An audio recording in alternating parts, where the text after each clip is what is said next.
हाँ अब क्लियर होगी वॉइस। चलो स्टार्ट करते हैं, ठीक है। तो ब्लॉकचेन है, उसके एप्लीकेशंस हैं ये कुछ, है ना। अब जो इसके जो जानकार हैं ब्लॉकचेन वाले, जिन्होंने ब्लॉकचेन की फील्ड में काफ़ी ज़्यादा काम करा हुआ है, जिनको काफ़ी अंडरस्टैंडिंग है, वो कहते हैं कि इसको हर फील्ड में यूज़ करा जा सकता है। जो फील्ड आप सोच सकते हो ना, हर फील्ड में इसका यूज़ करा जा सकता है, ठीक है। तो हम जो देख रहे थे बैंकिंग सिस्टम का एग्जाम्पल देख रहे थे ना, बैंकिंग सिस्टम का एग्जाम्पल देख रहे थे हम। तो जो ये होती है जनरली डिजिटल करेंसी को जनरली हम उस केस में यूज़ में करते हैं, जैसे कि जो आजकल आप पेटीएम से ट्रांसफर करते हो, गूगल पे का यूज़ करते हो, इंटरनेट बैंकिंग वगैरह, तो डिजिटल करेंसी उसको भी कहते हैं ना। वो भी एक तरह से डिजिटल करेंसी होती है। ये बेसिकली क्या होता है, डिजिटल करेंसी तो होती है ही, लेकिन इसके लिए मोर स्पेसिफिक नाम होता है क्रिप्टो करेंसी, है ना।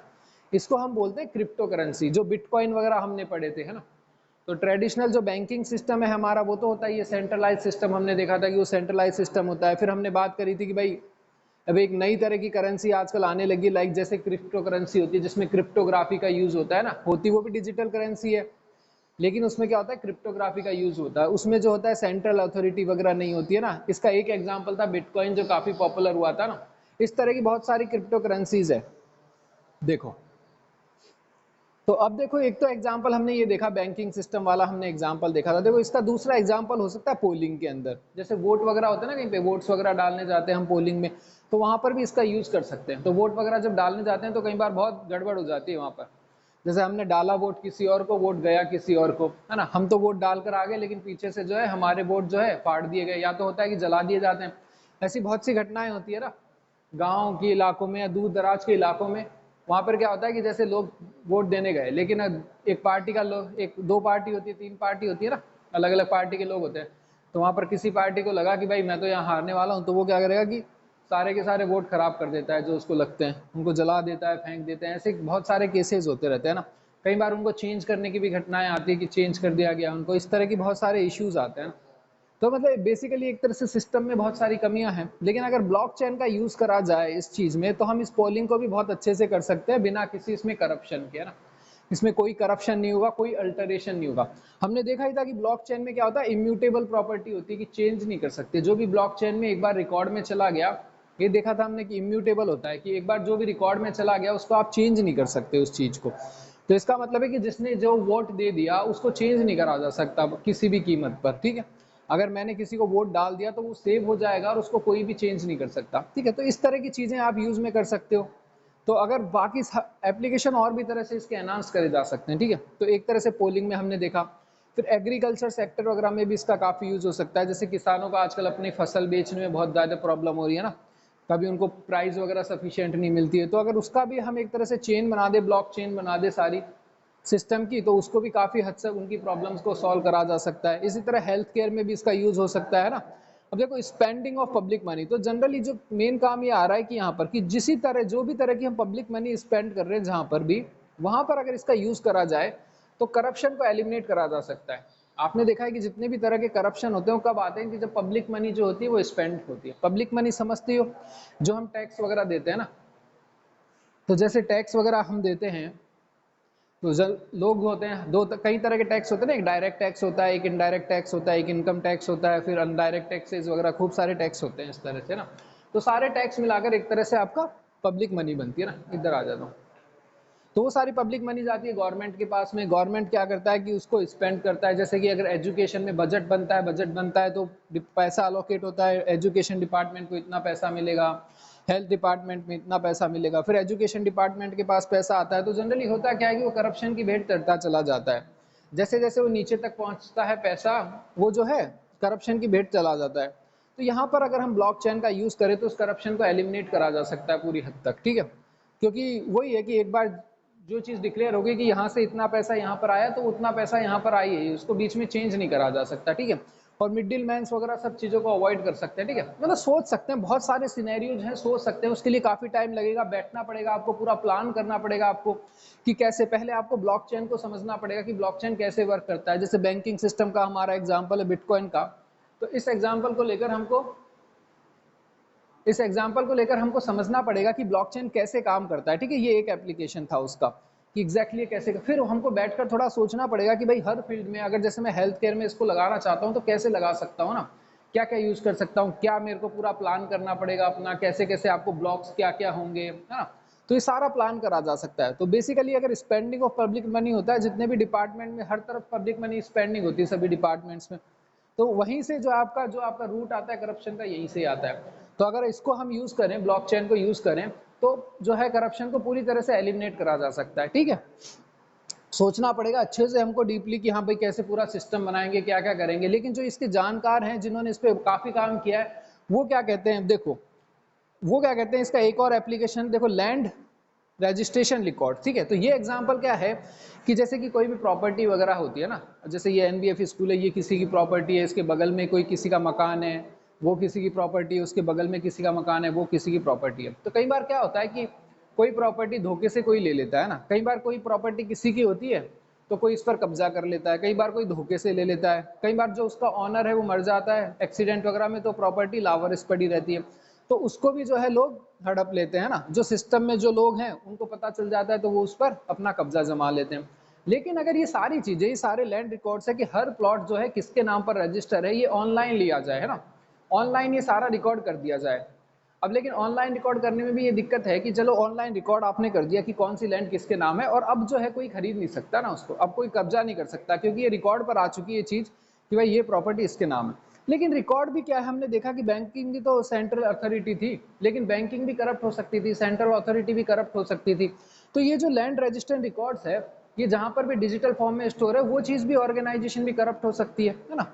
एक जगह सेंट्रल अथॉरिटी होगी, इसमें भी एक सेंट्रल अथॉरिटी होगी, वो चाहे तो किसी भी रिकॉर्ड में चेंज कर सकती है ना। कोई तो पर्सन होगा जिसके पास ये अथॉरिटी होगी कि वो अपने सेंट्रल रिकॉर्ड में है, जहां पर भी ये सारे रिकॉर्ड है, वहां पर कुछ ना कुछ चेंज कर सके और अपना जो है बेनिफिट कर सके। ठीक है, लेकिन ब्लॉकचेन में क्या होता है, ब्लॉकचेन में हमने देखा है कि जो ब्लॉक होते हैं सारे, वो इम्यूटेबल होते हैं, है ना। कोई भी ब्लॉक को आप चेंज नहीं कर सकते। अगर एक बार कोई ब्लॉक फाइनल हो गया तो उसको चेंज करने का कोई भी तरीका नहीं है, उसको कोई भी चेंज नहीं कर सकता, कोई तरीका है ही नहीं उसको चेंज करने का। तो इसका मतलब है अगर कोई लैंड रिकॉर्ड किसी के नाम पर आ गया तो उसको चेंज करने का कोई तरीका नहीं है। एक ही तरीका है कि एक नया ब्लॉक बनेगा, है ना, एक नया ब्लॉक बनेगा। और एक नया ब्लॉक बनने का तरीका क्या है, नया ब्लॉक तभी बनेगा जब सारे के सारे जो सिस्टम के अंदर नोड्स हैं हमारी, वो सारी एग्री करेंगे, है ना, सारी वैलिडेट करेंगे कि हाँ ये सही है, तभी एक नया ब्लॉक बनता है। तो नया ब्लॉक बनने का केवल एक ही तरीका है कि सब एग्री करें उस चीज पर। जितने भी नोड्स हैं, हमने नेटवर्क बनाया था, नेटवर्क में नोड्स देखी थी, सारी नोड्स एग्री करेगी तभी एक नया ब्लॉक बनेगा। पुराने ब्लॉक में कोई चेंज नहीं हो सकता, है ना। पुराने ब्लॉक में कोई चेंज करना है तो नए ब्लॉक क्रिएट करके ही चेंज होता है। नया ब्लॉक करने का जो प्रोसीजर है उसमें सारे पब्लिक जो है पूरी इन्वॉल्व होगी, ओपन होगा वो। तो करप्शन के यहाँ पर चांसेस ही नहीं है बिल्कुल भी, है ना। तो ये लैंड रिकॉर्ड में इस तरह से हम देख सकते हैं, बैठ के अच्छे से सोचेंगे तो बहुत अच्छे से डिजाइन कर सकते हैं कि कैसे हम ब्लॉकचेन का इसमें यूज कर सकते हैं। ठीक है, अब देखो जो है, देखो जो स्टेटमेंट है, बेसिकली अगर इस स्टेटमेंट को आप देखो तो आपको समझ में आएगा कि इसमें कितनी पावर है ना। जो महान लोग हैं जो ब्लॉकचेन पर काम कर रहे हैं, उनका स्टेटमेंट देखो ना। थोड़ा सा मैं इसको नीचे कर देता हूं, देखो।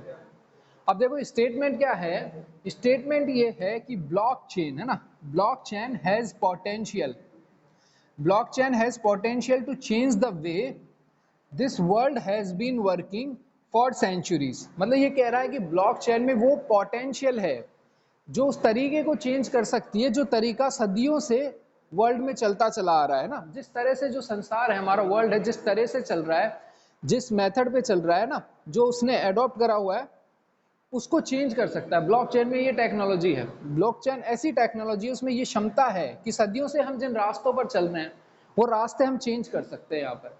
ठीक है, वही सेंट्रलाइज हमारा सिस्टम है, तो सेंट्रलाइज जो सिस्टम चल रहा है उसको सेंट्रलाइज को हम डिसेंट्रलाइज कर सकते हैं, एक डिस्ट्रीब्यूटेड सिस्टम बना सकते हैं। ठीक है, तो वो है and make it is a better and make it a better place to live for everyone. और इस संसार को, इस वर्ल्ड को एक अच्छी दुनिया बना सकते हैं रहने के लिए, सभी के लिए, है ना।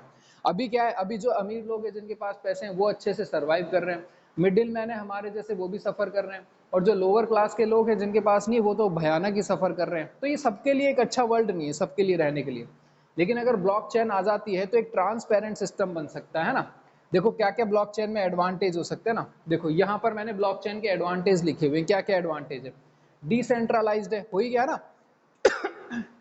क्योंकि खूब सारी नोड्स है हमारे पास, है ना, ये नोड्स है खूब सारी, ये सारे कंप्यूटर्स हैं, तो सबके पास जो एक एक कॉपी है लेजर की, है ना। तो एक तरह से डिसेंट्रलाइज्ड है, सेंट्रलाइज्ड कंट्रोल नहीं है, किसी एक आदमी के पास उसकी पावर नहीं है। तो डिसेंट्रलाइज्ड हो गया। इम्यूटेबल हो गया, ये हमने बताया था कि पूरा जो सीक्वेंस है उसको चेंज नहीं कर सकता कोई भी, किसी भी ब्लॉक को चेंज नहीं कर सकता। इसी तरह से डिजाइन होते हैं ना, क्रिप्टोग्राफी का यूज करा जाता है और उसको चेंज करना आसान नहीं होता। तो इम्यूटेबल है। सिक्योरिटी होगी, सिक्योरिटी हो ही गई क्योंकि आप चेंज ही नहीं कर सकते किसी भी चीज को, है ना, जो चीज हो चुकी वो हो चुकी, उसको चेंज नहीं करा जा सकता। सिक्योरिटी भी होगी। ट्रांसपेरेंसी ओपन है ना, सबके पास ये लेजर अवेलेबल है, कोई भी सिस्टम का पार्ट हो सकता है ना, जो भी सिस्टम का पार्ट होगा उसको लेजर अवेलेबल हो जाएगी, तो इसमें ट्रांसपेरेंसी भी है। तो एक ऐसा सिस्टम हम बना सकते हैं जिसमें ट्रांसपेरेंसी हो, ठीक है, जिसमें जो है डिसेंट्रलाइज्ड हो, ट्रांसपेरेंसी हो उसके अंदर, सिक्योरिटी हो उसके अंदर, है ना, करप्शन के कोई चांसेस ना हो। तो ये सारा पोटेंशियल है इस टेक्नोलॉजी के अंदर, ब्लॉकचेन टेक्नोलॉजी के अंदर। इसका यूज करके हम बहुत कुछ कर सकते हैं, ठीक है। जो एक्चुअल जो प्रॉब्लम्स है ना, वो न तो आईओटी से सॉल्व होती है, इंटरनेट ऑफ थिंग्स से भी सॉल्व नहीं होती है एक्चुअल प्रॉब्लम, ना वो आर्टिफिशियल इंटेलिजेंस से सॉल्व हो रही है ना। उन सब में अभी तक ऐसा कोई भी एप्लीकेशन नहीं आया जिससे ये सारी बात करी गई है, जिनकी जो एक्चुअल प्रॉब्लम्स है हमारी, है ना, जो ह्यूमंस की जो एक्चुअल प्रॉब्लम्स है, वो ना तो आर्टिफिशियल इंटेलिजेंस अभी तक सॉल्व कर रही है, उसका कोई भी ऐसा एप्लीकेशन नहीं आया, ना आईओटी का कोई ऐसा एप्लीकेशन आया। ग्रिड कंप्यूटिंग, क्लाउड कंप्यूटिंग और बिग डेटा, इनसे तो हमें मतलब ही नहीं है ना, ये तो ऑर्गेनाइजेशन के लिए है। लेकिन ब्लॉकचेन वो टेक्नोलॉजी है जो इसमें ये पोटेंशियल है, वो ये सारी चीजें कर सकती है। लेकिन क्या है कि क्योंकि सेंट्रलाइज के खिलाफ है ये ना, सेंट्रलाइज नहीं करेगा। अगर ये आ गया, अगर क्रिप्टो करेंसी आ गई, जैसे बिटकॉइन को हमने वैलिड कर दिया, इलीगल कर दिया, तो बैंकिंग सिस्टम जो है हमारे एसबीआई वगैरह ये सब खत्म ही हो जाएंगे। न तो एसबीआई की जरूरत पड़ेगी, ना आरबीआई की जरूरत पड़ेगी, हमको बैंकिंग सिस्टम की जरूरत ही नहीं पड़ेगी। तो जब बैंकिंग सिस्टम खत्म हो जाएंगे तो इतना बड़ा जो स्ट्रक्चर है, साम्राज्य खत्म हो गया। तो ये साम्राज्य कभी भी इन सब चीजों को आने ही नहीं देना चाहता है ना, कभी भी आने ही नहीं देना चाहेगा। तो ये इसके लिए बहुत बड़ा हर्डल है कि जो आपके जो सेंट्रल पावर्स है ना, जो आपकी गवर्नमेंट है, सेंट्रल पावर्स है, बड़े बड़े जो सेंट्रल पावर्स है, सेंट्रलाइज्ड जो अथॉरिटीज है, वो कभी भी नहीं चाहेगी कि इस तरह के सिस्टम्स डेवलप हों। लेकिन किसी इंसान ने, हमने बताया था कि जिसने ये टेक्नोलॉजी डेवलप करी, उसको खुद उसका पता ही नहीं है कि वो कौन है, बस उसने उस टेक्नोलॉजी को बनाया और उसके ऊपर एक एप्लीकेशन बिटकॉइन बनाया, वो सब यूज में ले रहे थे, है ना, काफी ज्यादा पॉपुलर हुआ, अभी भी चल ही रहा है। अभी भी देखा आपने, जो हैकर्स हैं वो इसी करेंसी में डील करते हैं, क्योंकि उससे पकड़े जाने के चांसेस नहीं है उनके पास में, है ना। तो आप इससे वैसे डील कर लेते हो क्योंकि बिल्कुल एकदम वैसे है, कंट्रोल नहीं है किसी का भी इसके पास में। तो देखो, तो ये सारी चीजें हमने देखी कि ये जो इसके एप्लीकेशंस वगैरह हो गए सारे, है ना, ब्लॉकचेन के। बैंकिंग सिस्टम में हमने देखा कि भाई बैंकिंग जो सिस्टम है वो सेंट्रल अथॉरिटी होती है, उसके पास लेजर जो होता है इम्यूटेबल होता है ना, लेजर को चेंज करा जा सकता है, वैसे तो नहीं होता चेंज, लेकिन सेंट्रल अथॉरिटी के पास तो ये पावर होती है कि वो चेंज कर सके उसको। Server can be hacked, server खुद ही हैक्ड हो सकता है, इसमें तो कोई सर्वर ऐसा होता ही नहीं है, इसमें तो सारी नोड्स अपने आप में एक सर्वर होती है ना, नेटवर्क होता है पूरा का पूरा। लेजर जो होती है सबके पास एक कॉपी होती है। Bank itself can be corrupt और बायस्ड, बैंक भी जो होता है करप्ट हो सकता है, बायस्ड हो सकता है। जैसे कि हम बताएं कि अगर जैसे आपने बैंक से लोन ले लिया, जैसे मैंने लोन ले लिया, बैंक आपने लोन ले लिया, और अगर आपने लोन नहीं चुकाया तो बैंक जो है आपके घर बार सब बेच देगी, लेकिन आपसे पैसा निकाल के रहेगी, ठीक है, और आपको देगी जब जब आपके पास कुछ प्रॉपर्टी वगैरह हो, नहीं तो आपको लोन भी नहीं मिलेगा। और अगर आपने ना चुकाया तो फिर देखो आपके कैसे सारी चीज़ें बिक जाएगी। लेकिन जो है, अगर कोई एक बड़ी कंपनी है, एक बड़ी ऑर्गेनाइजेशन है, अगर वो हजारों करोड़ के लोन भी ले लेती है, अगर हम 1 लाख का लोन भी लेते हैं या कुछ हजार का लोन लेते हैं तो भी बैंक नहीं छोड़ता। लेकिन अगर बड़ी बड़ी ऑर्गेनाइजेशन जो है वो लाखों करोड़ों के लोन भी ले लेती है ना, लाखों करोड़ों के भी नहीं बल्कि हजारों करोड़, है ना, हजार फिर उसके बाद में करोड़, वो और लगा दो, उसके लोन भी जो है एनपीए करके माफ कर दिए जाते हैं। आपने सोचा होगा एक एनपीए करके होती है, full form non performing asset, है ना, अगर अखबार पढ़ते हो तो आपको ये सब चीजें पता होगी। एक नॉन परफॉर्मिंग असेट होता है, तो वो कहकर आपको सारा पैसा आपका एक तरह से माफ कर दिया जाता है। अब आपका जो बिजनेस है, आपने कह दिया बिजनेस लॉस में चला गया, मेरा एनपीए हो गया, बस जिस पर्सन ने लोन लिया, जिसकी कंपनी थी, उसको कोई भी टच नहीं करता है, उसका कुछ भी नहीं जाता, उसकी प्रॉपर्टी को भी कुछ टच नहीं करते हैं ना, बस आपका बिजनेस डूब गया, आपने एनपीए बता दिया, ठीक है, सारा पैसा डूब गया। और अगर किसी गरीब के आपने 1000 रुपये भी ले लिए उसने आपसे, तो आप छोड़ोगे नहीं उसको, उसका खून चूजाओ, खून पी जाओगे उसका। तो इस तरह के देखो कि बैंकिंग सिस्टम करप्ट हो सकता है, बायस्ड हो सकता है ना। चार्जेस हमने बात करी थी कि चार्जेस बहुत हाई हो सकते हैं यहाँ पर, है ना, जैसे एटीएम ट्रांजैक्शन पे चार्ज ले लेते हैं, कभी कभी मिनिमम अकाउंट बैलेंस पे चार्ज ले लेते हैं, इस तरह से अलग अलग चार्ज है। सेंट्रल पावर कभी भी अपना कुछ भी इंस्ट्रक्शन ले सकते हैं ना, कभी भी कोई डिसीजन ले सकते हैं, लेकिन यहाँ पर ऐसा कुछ है ही नहीं, अपना पूरा सिस्टम है, कोई सेंट्रल अथॉरिटी नहीं है, तो ऐसा कुछ ही नहीं है कि कोई डिसीजन ले सके। इवन ऐसा सिस्टम ही नहीं है यहाँ पर पॉलिसीज वगैरह का, कुछ सीधा सा करेंसी का ट्रांसफर है, ठीक है। तो ये सारा हो गया। ये हमने ब्लॉकचेन के एडवांटेज देख लिए। देखो ये कुछ डिसएडवांटेज भी है इसके। डिसएडवांटेज क्या है, इसमें बहुत ज़्यादा प्रोसेसिंग चाहिए आपको ना, क्योंकि आपको पूरा एक नेटवर्क बनाना पड़ेगा। ये पूरा एक बड़ा सा एक नेटवर्क बनाना पड़ेगा आपको, है ना। इस तरह से पूरा एक बड़ा सा एक नेटवर्क, कैसे भी नेटवर्क बना लो आप, है ना। तो एक बड़ा सा नेटवर्क बनाना पड़ेगा, बड़े बड़े कंप्यूटर्स रखने पड़ेंगे, सीपीयू पावर चाहिए, बहुत ज़्यादा सीपीयू पावर चाहिए, तो हाई प्रोसेसिंग चाहिए ना आपको। सर वॉइस क्लियर नहीं है, अभी भी क्लियर नहीं है क्या वॉइस? अब तो क्लियर होनी चाहिए यार। क्लियर है या नहीं है, ऐसे बताओ कोई रिप्लाई कर दो फटाफट। क्लियर है? क्लियर है भाई, क्लियर है ना। आपका नेटवर्क का इश्यू आ रहा होगा, मेरा तो सही हो गया। चलो चलो थैंक यू, आ जाओ। तो देखो हाई प्रोसेसिंग चाहिए ना, पूरा नेटवर्क आपको बिल्ड करना पड़ेगा, प्रोसेसिंग हाई चाहिए, लार्ज नेटवर्क चाहिए आपको ना, हाई प्रोसेसिंग चाहिए, लार्ज नेटवर्क चाहिए। कॉम्प्लेक्स है ना, इतना सिंपल सिस्टम नहीं है पूरा नेटवर्क बनाना उसका ना। तो नेटवर्क में वैसे कोई भी पार्टिसिपेट कर सकता है उसको, तो एक कॉम्प्लेक्स है, हाई कॉस्ट पड़ जाती है मतलब पूरे के लिए। लेकिन देखो फिर भी जो ये सिस्टम ब्लॉक बिटकॉइन का जो सिस्टम है चल रहा है और ये प्रोग्रेस कर रहा है, उसका रीजन क्या है? इसका रीजन ये है कि जो कॉस्ट वगैरह पड़ती है ना, ये अपने आप में आपको पे भी करती है। यहाँ पर तो क्या है कि सेंट्रल अथॉरिटी चाहे जितना लूटती रहो, इनका पेट ही नहीं भरता कभी भी, है ना। जितने भी नियम बना लो, जितने बना लो, खुद पैसे एनपीए करवा देंगे, हजारों करोड़ कंपनीज को लोन ले दिया, बर्बाद कर दिया, और चूसेंगे आपसे पैसे सारे। आप पैसे दो ना, आपके ट्रांजेक्शन पर पैसे काटने लग जाएंगे, आपके मिनिमम अकाउंट बैलेंस पर काटने लग जाएंगे, और हजारों करोड़ किसी बड़ी ऑर्गेनाइजेशन को, कंपनी को लोन दे देंगे और वो डुबो देंगे। ऐसे ही तो हो रहा है, ऐसे ही तो सारे बैंक डूब रहे हैं ना। गरीबों के तो पैसे ले लेते हैं, उनसे तो चार्ज वसूलते रहते हैं। इलेक्ट्रिसिटी में क्या हो रहा है, अभी देख रहे हो राजस्थान में जो इलेक्ट्रिसिटी के बिल हैं बहुत ज्यादा आ रहे हैं। क्यों आ रहे हैं? कभी आपने अडानी से पावर ले लिया, अब आपको अडानी के पैसे चुकाने हैं। होता क्या है कि बहुत सारी जगह बिजली की चोरी होती है, इलेक्ट्रिसिटी की बहुत चोरी होती है राजस्थान में, क्योंकि राजस्थान एरिया ऐसा रह गया ना, गांव गांव का एरिया रह गया। गांव गांव के एरिया में कहाँ कैसे बिजली जा रही है, कैसे जा रही है, तो लोगों के द्वारा चोरी बहुत होती है उसके द्वारा, और कई बार वेस्ट भी बहुत होते हैं, कनेक्शन टूटे पड़े हैं इधर उधर से, कहीं करंट वेस्ट हो रहा है वैसे भी। और वो सारा का सारा खर्चा केवल आपसे ही लिया जाता है ना, आपसे बिल के चार्ज बढ़ा दिए जाते हैं, बिजली का बिल बढ़ा दिया, लो आप दो। तो कंपनी को जितना नुकसान हो रहा है वो उसकी गलती की वजह से हो रहा है कि वो बिजली को कंट्रोल नहीं कर पा रही है ना। उसने कंट्रोल नहीं करा हुआ कि कहाँ बिजली की चोरी हो रही है, तो ये उसका काम है कंट्रोल करे। अगर वो चोरी कर रहे हैं तो उसका पैसा आपसे क्यों लिया जा रहा है, सबसे क्यों लिया जा रहा है उसका पैसा, है ना। कई बार क्या होता है कि बिजली का बिल आ रहा है किसी भी गवर्नमेंट ऑफिस का, वो बकाया पड़ा हुआ है, कई बार किसी ने जमा नहीं कराया, तो किसी ने जमा नहीं कराया उसका बिल आप सबसे क्यों ले रहे हो? ठीक है, तो यही चीज हो रहा है, इसीलिए जो है कॉस्ट जो है इलेक्ट्रिसिटी के बहुत बढ़ाते चले जा रहे हैं ना। ये कहीं ना कहीं अपना जो मैनेजमेंट है वो इनका वीक है।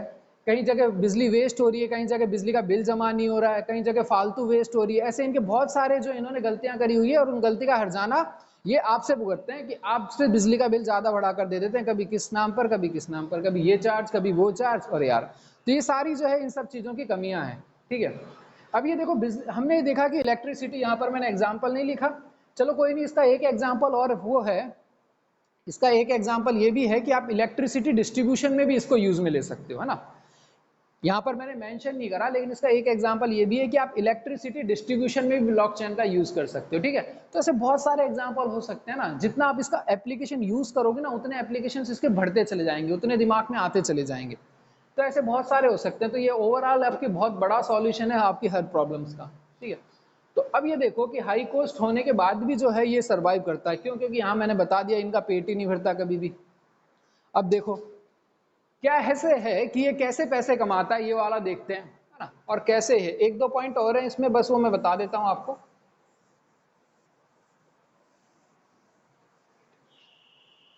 पेट ही नहीं भरता।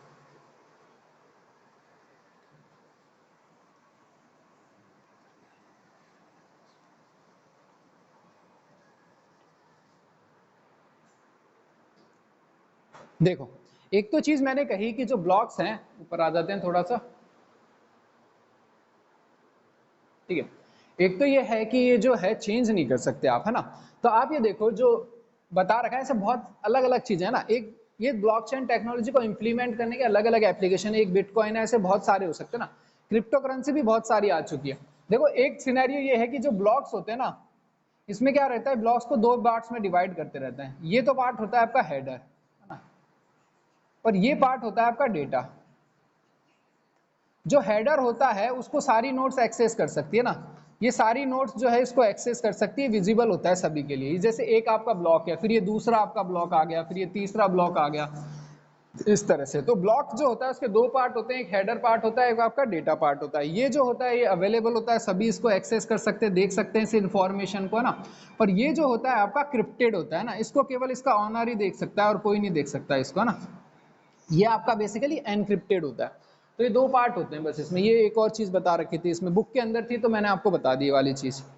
अब देखो कि होता क्या है कि जैसे कि ये मान लो कि इस तरह से हम आगे चल रहे हैं ना, और ये जो हमारे पहले वाले ब्लॉक्स हैं ना, ये जैसे मेरे पहले वाले ब्लॉक्स हैं, और ये मेरा लास्ट वाला ब्लॉक है ना, सबसे लेटेस्ट ब्लॉक जो है ये वाला है, ये पहले वाला ब्लॉक है। इसके बाद ये एक ब्लॉक जो है फर्स्ट पहले ये आया था, सेकंड हुआ हमारे पास, थर्ड हुआ, फोर्थ, ये फिफ्थ ब्लॉक है।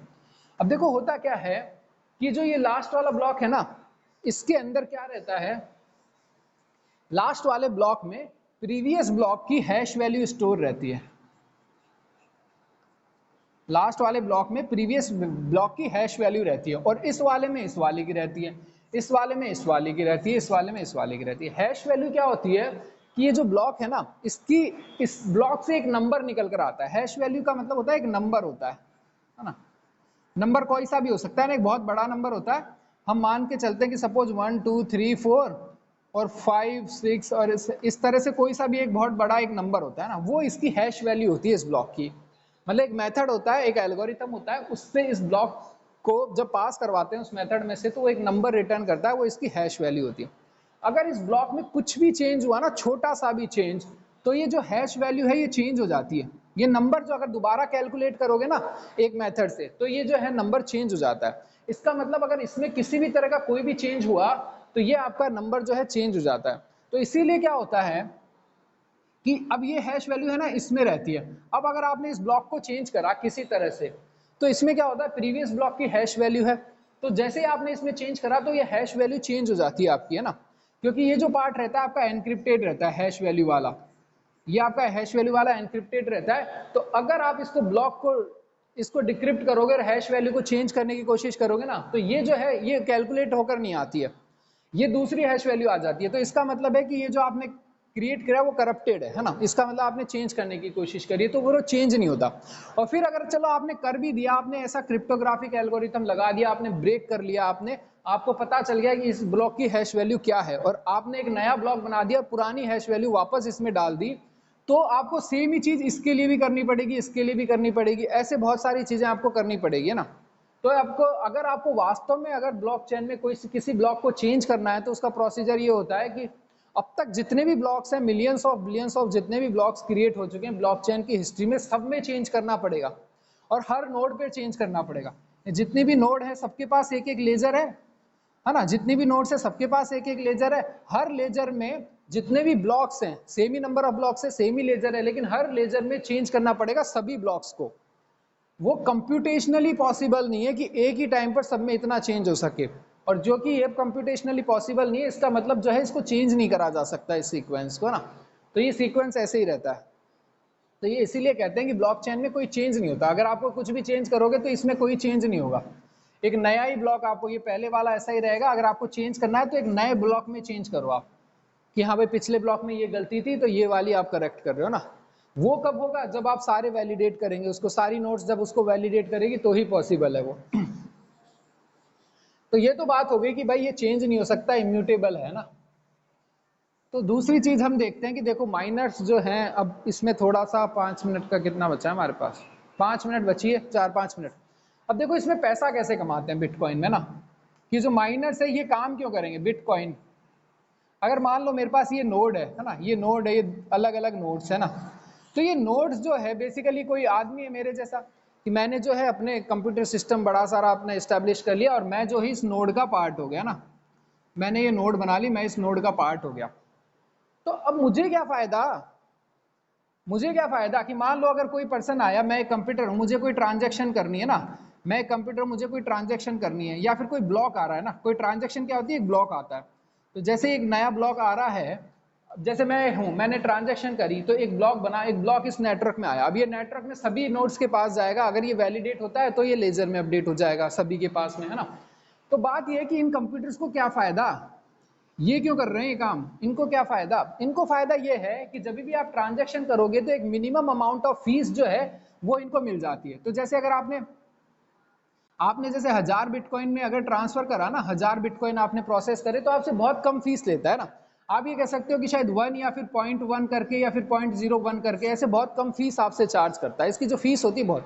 तो जैसे ही आप ट्रांजेक्शन करोगे, आपने 1000 बिटकॉइन ट्रांसफर किए तो आपके 1000 बिटकॉइन में से एक बहुत ही मामूली सा अमाउंट जो है वो डिडक्ट हो जाएगा और वो उस नोड को मिल जाएगा जो सबसे पहले आपके ब्लॉक को वैलिडेट करेगी, है ना।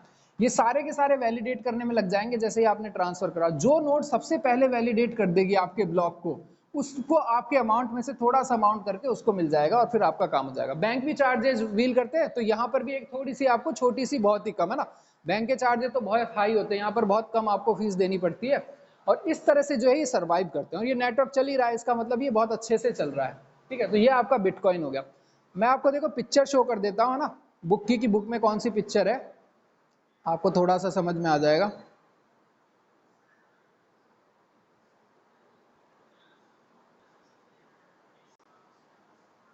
देखो यही पिक्चर है बुक में, है ना। ये देखो अगर आपको दिख रही होगी, ये पिक्चर है, यहाँ पर रोटेट करने का ऑप्शन है इसमें।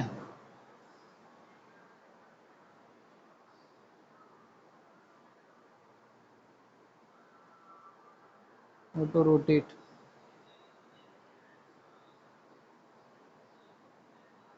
देखो अगर ये आपको पिक्चर दिख रही होगी ना, तो ये देखो, ठीक है। अब ये पिक्चर आपको अच्छे से दिख रही होगी ना। तो देखो सबसे पहले एक लैपटॉप दिखा रखा है, लैपटॉप में बता रखा है कि समवन रिक्वेस्ट ए ट्रांजैक्शन। जैसे मैं हूं, मैंने बिटकॉइन की कोई ट्रांजैक्शन करी है ना, परचेज करा या फिर सेल करा, कुछ भी करा, तो ये एक ब्लॉक मेरा क्रिएट हो गया ना। मतलब ये ब्लॉक जो है मेरी एक ट्रांजैक्शन को रिप्रेजेंट कर रहा है। फिर क्या होगा, the request is broadcast to all the nodes in the network. और ये जो है मेरा बिटकॉइन का नेटवर्क है ना, तो ये जो है ब्लू ब्लू कलर के ये सारी नोड्स है। तो जो मेरी रिक्वेस्ट है, जो मेरा ब्लॉक है, वो सारी नोड्स पर चला जाएगा, है ना। अब फिर क्या होगा, देखो आगे की, if verified bye all the nodes. अब मेरी अगर जो ट्रांजैक्शन है, जो ब्लॉक है मेरा, सबके द्वारा वेरीफाइड किया जाता है, the block get added in the already existing chain of blocks. तो जो ऑलरेडी जो लेजर है उसमें सारे ब्लॉक्स है, तो मेरा ब्लॉक भी उसमें ऐड हो जाता है और फिर फाइनली मेरी जो है ट्रांजैक्शन कंप्लीट हो जाती है, ठीक है। तो चलो ये आपका काम हो गया। अब किधर से चले वापस, ऑटो रोटेट,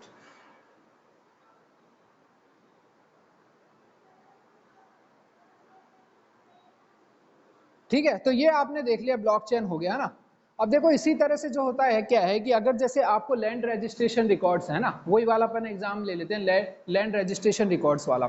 तो उसमें भी क्या कर सकते हैं कि बहुत सारे गवर्नमेंट जो है अपनी तरफ से गवर्नमेंट टैक्स तो लेती है ना। तो गवर्नमेंट जब टैक्स लेती है तो गवर्नमेंट खुद से ये नोट्स क्रिएट कर सकती है। अगर गवर्नमेंट टैक्स ले रही है आपसे, गवर्नमेंट के पास पैसा है, वैसे भी तो लैंड रजिस्ट्रेशन डिपार्टमेंट में बहुत सारे लोग बैठा रखे हैं, डिपार्टमेंट बना रखे हैं, सारा पैसा देते हैं उनको, उसकी जगह नोट्स क्रिएट कर दो, है ना। नोट सारी क्रिएट कर दो अलग अलग। तो यहाँ इस तरह से जो है ये आपका हो सकता है, ठीक है।